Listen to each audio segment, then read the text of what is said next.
Every blockchain itself is a kind of standalone economy. We are in the Ether economy. We get paid by Ether. Everything's an Ether.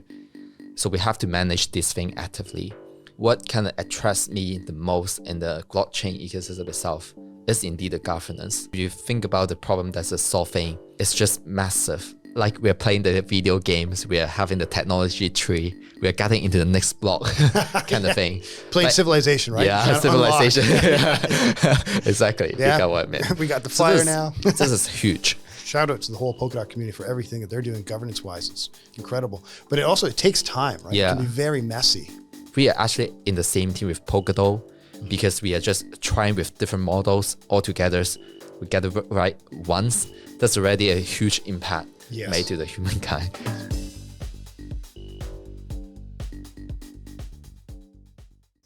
Hello, everybody. Welcome to the second episode. I am your host, Sheldon Hunt, and I am very privileged here to be with Hinson today. Hinson, thank you very much for being here, man. Thank you for inviting. It's great for all of us to be here in Hong Kong. Could you kind of open up and tell me, who are you? What do you do? This is Hinson. I've been around in the Cardano ecosystem for like 3 years. I think right before we have the smart contract, I've been in the ecosystem looking around and then gradually try to take some side job, freelancing. And then until recently, our team organized it as SIDAN Labs. So I'm also one of the co-founder at SIDAN Labs. So at SIDAN Lab, we are doing 3 things. We are doing the Hong Kong Cardano communities, and I'm the one driving the developer side, like try to talk to universities, arranging the workshops, and building the education material with Gimbal Labs. So I'm the one taking charge on this. Second thing we do in SIDAN Labs is do the infrastructure. We are building a lot of infrastructure right now, particularly in the off-chain side. This is where we are focusing right now. We are kind of actively contributing on Mesh SDK, if you know about it, writing the off-chain codes. And then we are also building another Rust library, similar API to Mesh SDK, and also help to introduce some unit testing and also a bunch of cool features into Mesh.js. So this is the second thing. The third thing is to really try to build products. Recently, we are trying to focus on building one DeFi project, probably going into public in the coming week. Actually, we have a company in Hong Kong researching different DeFi application, particularly on Cardano since 1 or 2 years ago. But until recently, in Fund 11, we have passed a proposal to research the high-frequency trading capability and found it really legitimate. So it gradually becoming the main focus on that particular company. We are also a Hong Kong Science Park incubator company just to look around this thing. And it's becoming our kind of main focus right now. So writing a lot of codes. So just here and there, Hong Kong education, infrastructure, and product. That's not a small amount of things. I was hoping we'd have nice, simple. It's just bang, bang, bang. He's doing like 12 different things with 3 major thrusts, like huge. I guess that's one of the characteristics of like living and working here in Hong Kong is everybody goes and goes and goes, right? Like there's like no days off. You're like always grinding it out, right? Literally before I sleep yesterday and before I coming out this morning, I'm still coding. You don't stop. Well, I wanted to maybe put you on the spot a little bit and take it back to something super duper basic. Yeah, sure. Super duper basic. I wanted to see if you could explain to me, as if I was a 5-year-old, what is Cardano? Yeah, that's really tough. Not to mention about 5 years old. If you talk about 25 years old, it's still a tough question, right? So Cardano is pretty much just like a big playground. People just playing around, running around, playing basketball. Meanwhile, there are some people building the football court. There are somebody just maintaining the fences. And the original admin is fading out. So you could also try to do the admin of the playground. Just pretty much just a free playground. Just whatever you want to do in the spaces. You find yourself a role and fit to your kind of the talented areas. You could just be part of them. You can extract value from the ecosystem. You could also provide value back to the ecosystem. Yeah, this is just a wonderful dynamic playgrounds. That works. I'd have to be a very sophisticated 5-year-old. Oh yeah. Playground ecosystem. But yeah, it's good. It's good. I can get it. My your brain can figure that out. Well, thank you very much. That's a good I try. You tried it. It worked. And so like going back to the first point, does your family know exactly what you're doing? Not really. Like I have a dinner with my family once or twice a week. And always they were asking me what I'm doing. When you try to talk to the kind of your parent in Hong Kong particularly, we'll try to translate the thing back to Cantonese, like our mother tongue language, and so that the communication could to be smoother. But when I try to translate about blockchain or Cardano, it doesn't help anything. There's a kind of weird stuff. So usually I just told my mom I'm doing IT and then building some softwares, and that's it. And so is it that like some of the terminology, even in Cantonese, is it just kind of like English words that you just It becomes a more buzzword than English usually. Oh, really? Yeah? Yeah. Oh, wow. Okay. Like blockchain, when it translates, it sounds a bit weird or scammy. Okay, so we've got to work on that. Then, Localization. Yes, localization. But yeah, well, so kind of like going back then to what you were talking about and some of the things that you're working on, because you mentioned a whole lot. So what is like the main thing you were mentioning that you're hoping to launch in the next little while? Yeah, it's just a Project Catalyst funded research. So it's also our responsibility to give back the information to the community. So you got to tell them. All right. So basically, we are researching an area to enable high frequency trading. Particularly, there are some characteristics that we are trying to solve.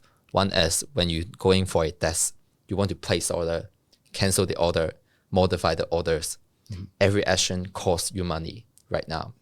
But we're building an architecture that could waive this kind of fee from order execution. So what's the implication of that? Is that we have a lot of contractor friends around us in Hong Kong. Yeah. Because I also come from finance, if you don't know my background before software engineering. Is that their trading pattern is usually they're plugging their software with an API key in Binance so that they're receiving some signals all around different platforms and they place their trading automatically. Possibly they will do hundreds but not thousands of order management each second. No matter you're charging them 1 ADA or 0.001 ADA, that's not tolerable for them to do these kind of trading patterns. So we are kind of doing a lot of things off chain to safeguard the money. Meanwhile, they could just still place in the orders as they was playing in Binance. So we're getting kind of very positive kind of results in the recent testing, and we're wrapping up into a MVP products that we will launch together to the community, not just the front page, but also a workable dApps. That is very cool. That's one thing. Cool. Second thing is about the kind of confirmation, order confirmation. When you place a blockchain transaction, usually it takes you a few seconds, but not half a second or a few minutes to confirm your transactions. This behavior is not that kind of tolerable with the contractor because they have to place another order in other platforms at the same time. They have to lock down the kind of the cost of profit right at the time they're hitting the APIs. So this is also something that we're looking at is we kind of centralizing a bit the process, but we didn't sacrifice anything on security and also your money, like the custodian things.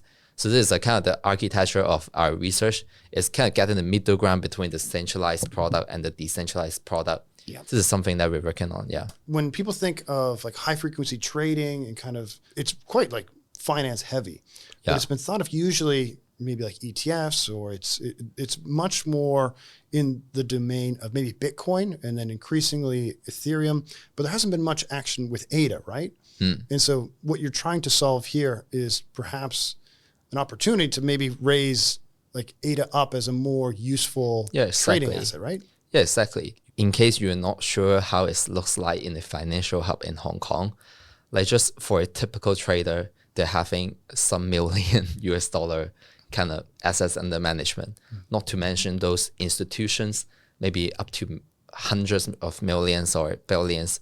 They just have to trade a little bit of the money inside one ecosystem. You could already be getting some price impact directly on ADA. So that's really huge. When you think about the whole ADA economy at current price right now at the recording time, it's just around 2 digits billions of dollars in circulations.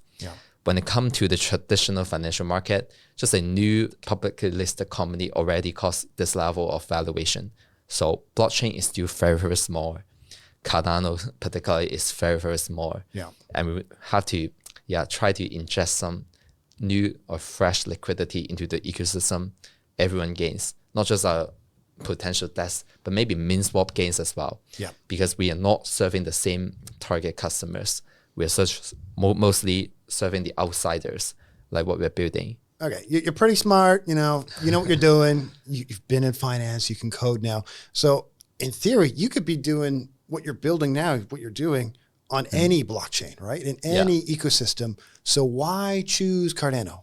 I could split this question into two parts.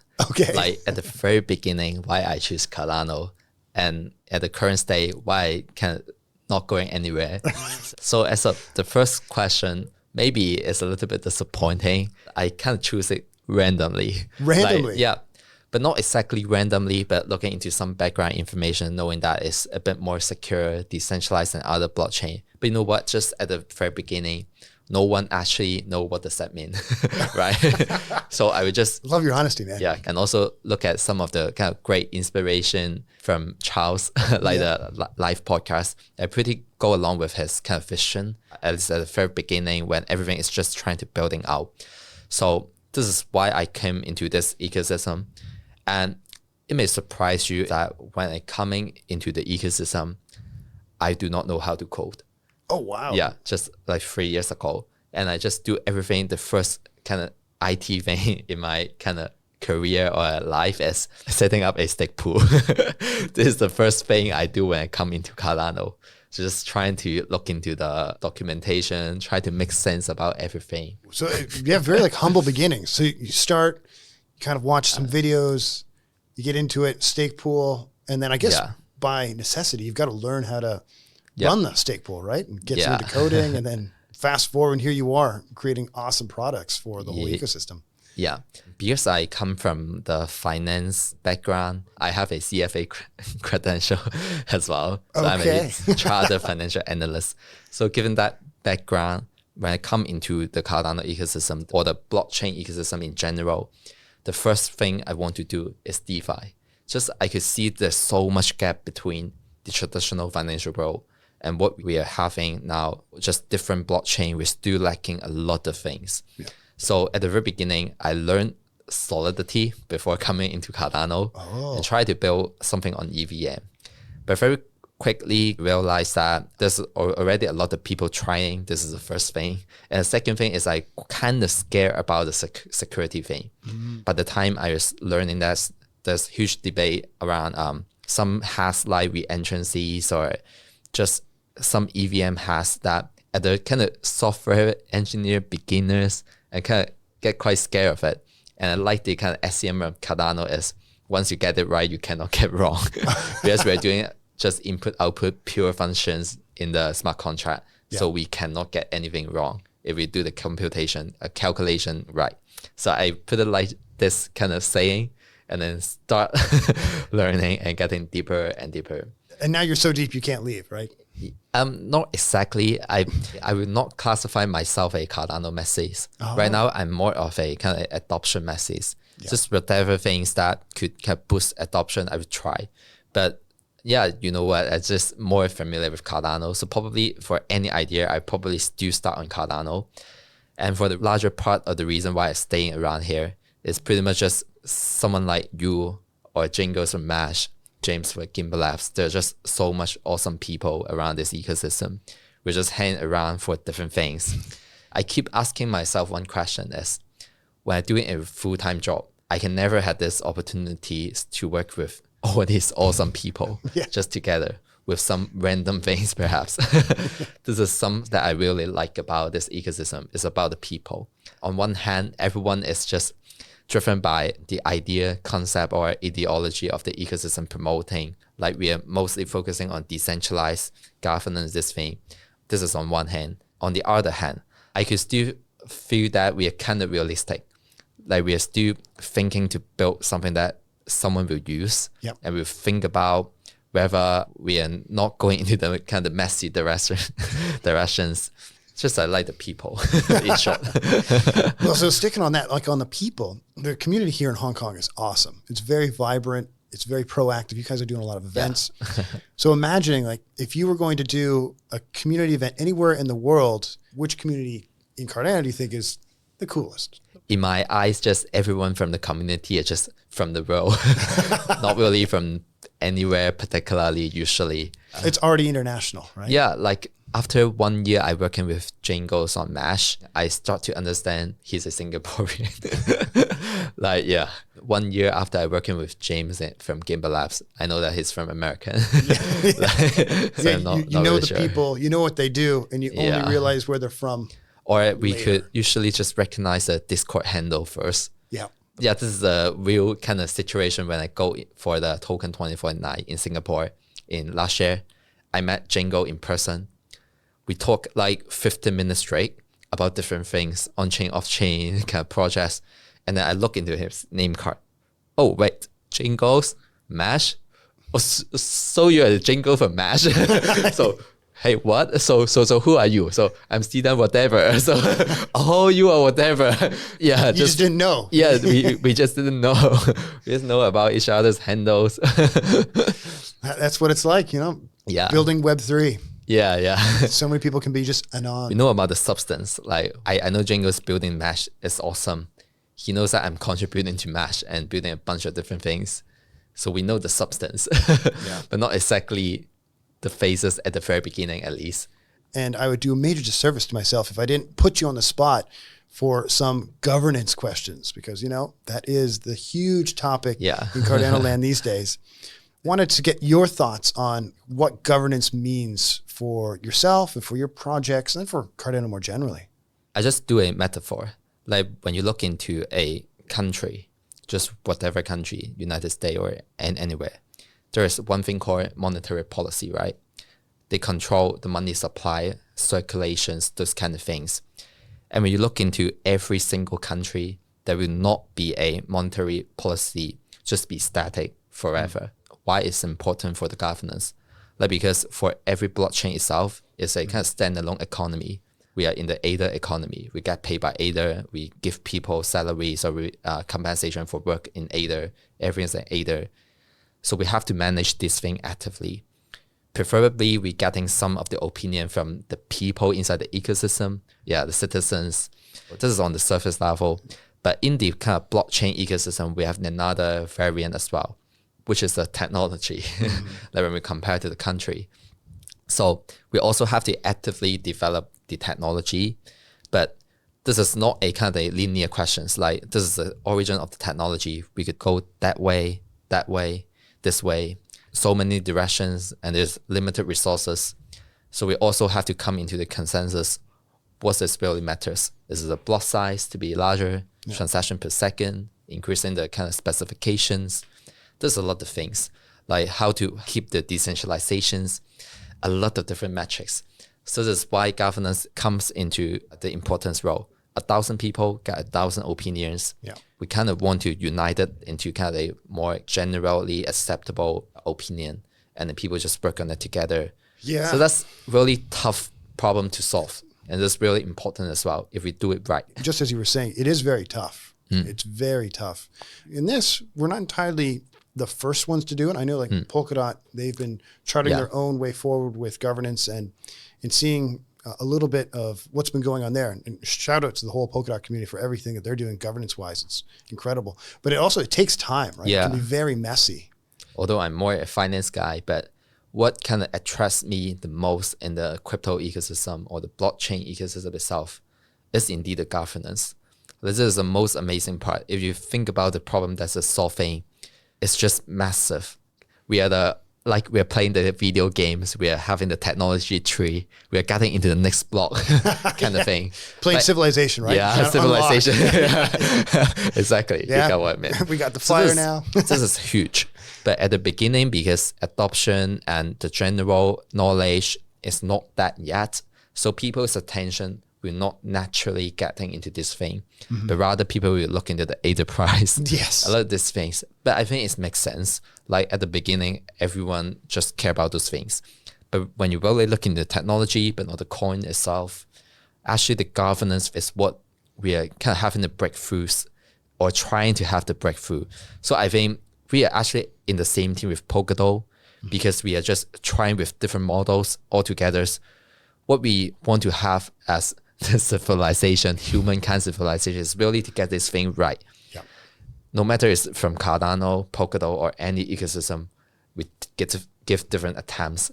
We get it right once. That's already a huge impact made to the humankind. So this part, it really is going to be some of the most difficult phases of that kind of that trend, as we're talking about, like the analogy of civilization. It's the harder grind part, but it unlocks so much more of the tree later on, which is a little bit more exciting for, I think, most other people, right? Yeah, exactly.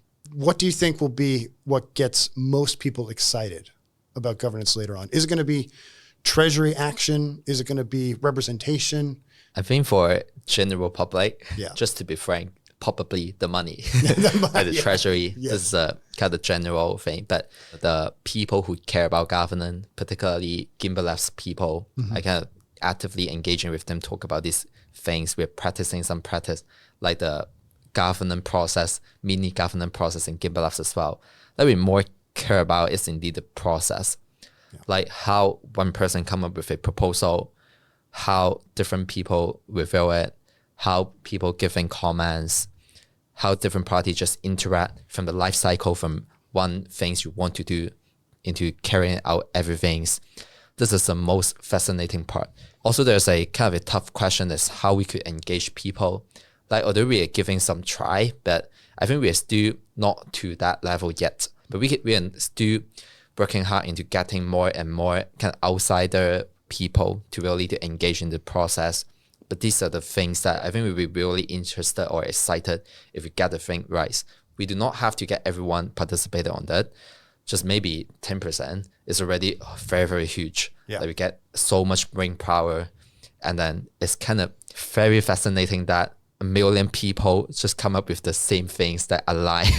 No one knows who are who, and then getting things done automatically somehow. So you're just kind of brainstorming. So theoretically, governance happens. You get elected as the king of Cardano. You've got now the full access to the treasury.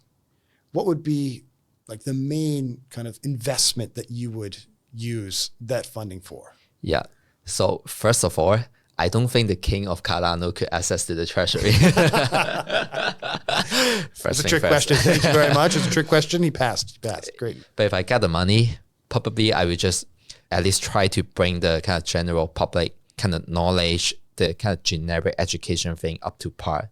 The one single thing that I want to do at that high level is I want to at least to empower everyone to do such conversation just like us. Yeah. So this is the base level. Like after we got the average blockchain literacy, that's the point, singularity point, where we start to just getting the power of governance. Like every single person speaking something is really on point. There's some productivity contributing to the ecosystem. Like in Cardano, there's a small group of builders, a few hundreds maybe, just keep building and building. But certainly sometimes we want to look outside the world, or we want to get another few thousands of new developer builders just to contribute ideas. Perhaps I come from finance. I bring the idea from finance. People may come from construction, bring some idea from construction, law, different discipline. So we want to kind of empower this process. This is where everyone in the ecosystem could benefit. Yeah. Perhaps I'm MinSwap and the largest desk on Cardano. Just no matter my current market share drop from, let's say, 50% to 10%, but the pie is bigger, 100x, is already benefiting from it. So I think this is a more important part. Getting people start to know about this technology, think about what's possible, think about what's needed, what's not needed. We do need brain power, so all around the world. More brains. Yeah, more brains. More hands. Need more brains. More brains, more hands, more coding. And as you were saying, right, I guess it's about kind of empowering people who are already kind of experts or specialists in their own domain, right? Yeah. And then allowing them to kind of execute Or maybe on it. you don't have to expert in anything, just a geo. Yeah. Maybe like we expert of Hong Kong, let's say. So we could do something in Hong Kong here. this is also another dimension. Yeah. It makes sense. Yeah. This is like your native city. You know Yeah. what the needs are here, specialize on like serving those needs. In the Cardano community already, there's a lot of discussion about the treasury action. So should SIP 1694 come into effect and the treasury is then opened up, do we want to spend all of the money right away on marketing and education? Or do we want to take our time and have it be a little bit more stable and long lasting, right? I think there's two levels when we look into any blockchain ecosystem. The first level is about critical mass. I think we have already get past that kind of stage. Like Cardano currently, it will not disappear. That's the definition. And the second stage is for any people who don't know about this ecosystem, we find it interesting to be participated in. The most tough question when I talk to a newbie in the ecosystem is that when I talk about any kind of the project ideas, they just look into the market cap and say, that's not profitable. That's the kind of the only measures that they would like to have. But I think crypto in general is still very early. Probably we would want to give it more solid, gradually going with the market data until one point we could start to thinking about alphas maybe. Well, so like before we wrap up here today, I want to now kind of like hand it over to you. Do you have any questions perhaps for me, for those who've been working in governance or with Intersect? So perhaps I think Intersect is on the forefront of doing some governance on Cardanos. What will it be like at the end of everything? Like if Intersect do it right? Well, it's going to be paradise. It's utopia. Now, well, I think that's wishful thinking. I think it's going to be an ongoing struggle, like here on out. If anything, when we unlock the treasury through SIP 1694 and we have on-chain governance, that's one big giant step, but it actually unlocks a whole lot of new conflicts and new discussions. Because we were saying before, like there are going to be those who are going to want to spend, and there are those who want to save. Yeah. And so we're going to be, I think, getting some interesting developments where like there will be political parties that form in Cardano. There's going to be those who are going to want to have Lamborghinis given out to everybody and have Cardano printed on the side and they want to drive it around for marketing. And so I think there's going to be a lot of space for different ideas and concepts. It is in some ways like the building of a digital nation. And as we know, like no digital nation or any nation is ever truly done. You're never complete. It's always going to be an ongoing process. So with Intersect, I think success is going to look like a very diverse ecosystem of various parties, organizations, and individuals who are collaborating and clashing with each other and moving things forward. Yeah, empowering people, I guess, as we were saying before. Take your own niche, your own interest, and then run with that. Yeah, I see. So just a slight follow-up. Let's say I'm a person who just totally outside of Cardano. I want to just join this kind of process, being part of the Intersect. What should I do? Well, watch content like this. Watch interviews. Like go and get a little bit more kind of familiar with some of the terminology. Because man, the terminology here, super like loaded, right? Yeah. We throw around like Voltaire and people are like, oh, it's a French philosopher, if they know that at all, right? But what the hell does it mean for Cardano? Don't know. So it takes a bit of research. Some of the first steps any new person could take coming into Intersect and Cardano more generally is to get involved locally. There's going to be Intersect hubs that are going to be set up around the world. And those are going to be great places to kind of get familiar with some of the terminology, plug into what is being built, and be with like-minded people. Yeah, that's what we are also doing here. So, so that's exactly it. Yeah. More of this. More of this. Well, Hinson, thank you very much, man, for being here today, for taking the time to be interviewed, to be like in the hot seat. So I appreciate you and everything you do. Keep up the great work, man. Yeah, thank you for inviting. We'll have more of these coming down the pipeline soon. Stay safe, Cardano.